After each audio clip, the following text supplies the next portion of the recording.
Peggy 18.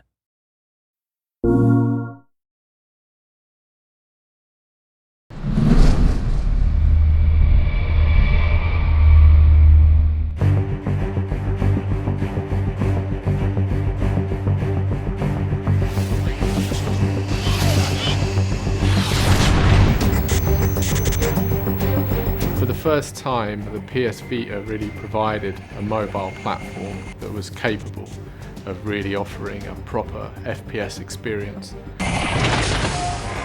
It was new hardware for us, and we thought there's no way we can get the full Killzone experience onto it. But as the project's gone on, we realised, hey, we can get basically everything in this. Getting the tech over, making sure everything looks amazing, runs perfectly. Fortunately, the Vita is very powerful, and because we've taken across the Killzone engine, we can actually really push and develop the graphics and get the fidelity that we need to make it live within the family of Killzone games.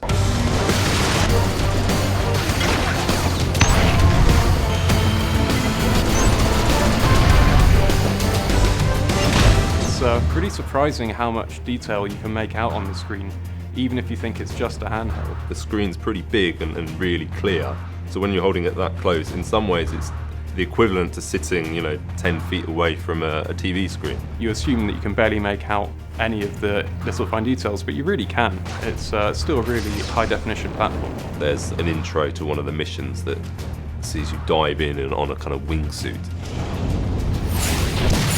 It looks pretty impressive, but it's even more impressive when you tell people they can look around, and a lot of people didn't realise, they just thought it was a movie, and as soon as you can press left and right and look around, they were like, whoa, no way, that's in-game, and it was kind of like, that was the moment you could see people were like, oh wow, this is impressive, like we've not seen this before on the Vita.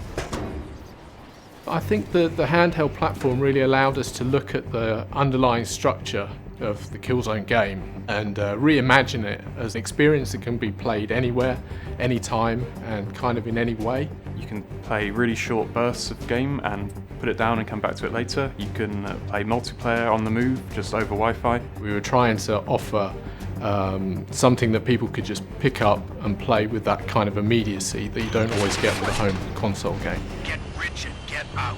The other thing that I was really interested in maintaining was the feel of Killzone. It actually touches the kind of standard Killzone feeling of being a heavy, weighty shooter. So that went through the controls, the animations. Obviously the two dual analog sticks made a big difference. It's the first handheld with dual sticks. The fact that you can actually have a proper console experience on the Vita is everything. You can actually get really fine aim adjustments by tilting the Vita ever so slightly. So lining up that perfect headshot. If you're not great with the sticks, you can actually use the device itself just to get that. The button setup is great for a first-person shooter. We've obviously leveraged some of the touch elements in where appropriate. We have the brutal melee system now, which rather than just being a button press, it will now put you and the guy that you're attacking into a synced animation, and you'll then have a window to put the gesture in on the touchscreen. You can really see it. It feels like Killzone, it looks like Killzone, plays like Killzone. Quite simple really, the PS Vita is such an amazing piece of kit. Killzone's a perfect title to bring over to it. We can really do Killzone justice on the Vita.